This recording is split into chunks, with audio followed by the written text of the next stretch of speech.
Once upon a time, a very long time ago, a lady sat in her rocking chair. She was thinking how much she would love to have a little baby. One bright and sunny day, she was in her garden. Suddenly, she saw a beautiful flower fairy sitting on a sunflower. The lady said, "Hello, I've never seen anyone like you before." The flower fairy said, "You seem like a very kind person. I can grant you a wish. Would you like that?" "Oh, yes, please," said the lady. "I long to have a little baby to call my own." The flower fairy gave her a magic seed. "Look after this magic seed properly and give it your love. Then you will get your wish," the fairy said. The lady planted the seed in a pot. She gave it plenty of sun and water. It wasn't long before the seed grew into a pretty yellow tulip. Inside the tulip was a lovely, tiny girl. She had smooth yellow hair and sparkling green eyes. She was really tiny and was about the same size as the lady's thumb. "I think I will call you Thumbelina," said the lady. "I'm your mother now, and you are my little girl." The lady made her the most beautiful little dress out of golden threads. Every day Thumbelina helped her mother with the housework. Thumbelina sang while they worked. She loved singing and had a lovely voice. Thumbelina and her mother were very happy. One day a frog heard Thumbelina singing. He loved her voice so much. He thought if she lived with him, he could always hear her sing.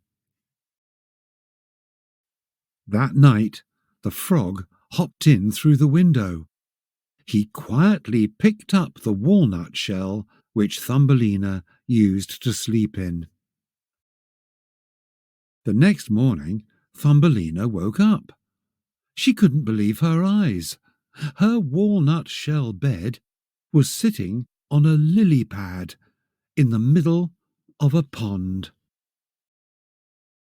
She did not want to live with the frog.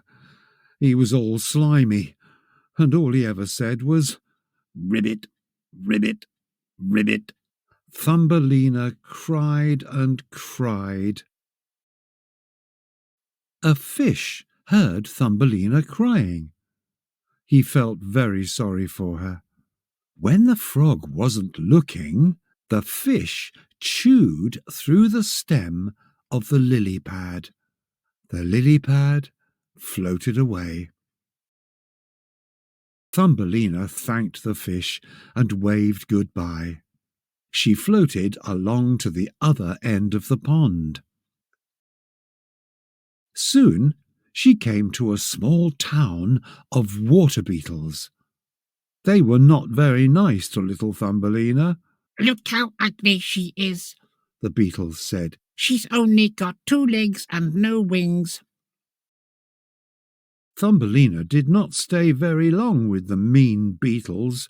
She drifted down the pond again until she came to a green field. She spent the hot summer season in the field. She ate nectar from the flowers and water from the buttercups. She was very happy. Summer changed into autumn, and it started to get cold. A friendly field mouse invited the little girl to stay in her warm and cosy little home. Thumbelina gladly said yes. One day, She was happily singing, and Mr. Mole heard her. He decided that he wanted her to live with him, so he could always hear her sing. But she thought that was a horrible idea. He lived underground, and she wouldn't like that one bit. In the middle of the winter, Thumbelina met a swallow that wasn't very well. She loved birds with all her heart. She looked after the bird until it got better. "Would you like me to take you far away from here?" the swallow asked Thumbelina. "Then you won't have to stay with Mr. Mole." "Oh, yes, please," said Thumbelina. She was so tiny that she climbed onto the swallow's back, and off they flew. They flew high above lakes and hills. Thumbelina held on tight. Then the swallow landed right by his nest, close to a field. The meadow was warm, and there were lots of the prettiest flowers you've ever seen. "I will live in my nest," said the swallow. "and you can live in one of these flowers." The swallow flew her over to the prettiest flower in the field. In the middle of the flower stood the handsome fairy king. He was exactly the same size as Thumbelina. He had a crown made of the tiniest flowers on his head.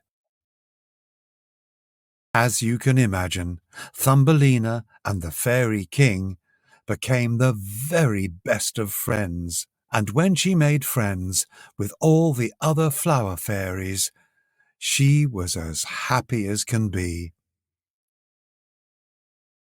One day she asked the swallow to take her back to her mother.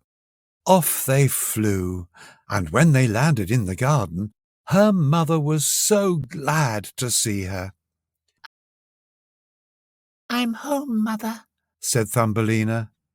Thumbelina told her mother all about her adventures. And the tiny girl and her mother lived happily ever after. The end.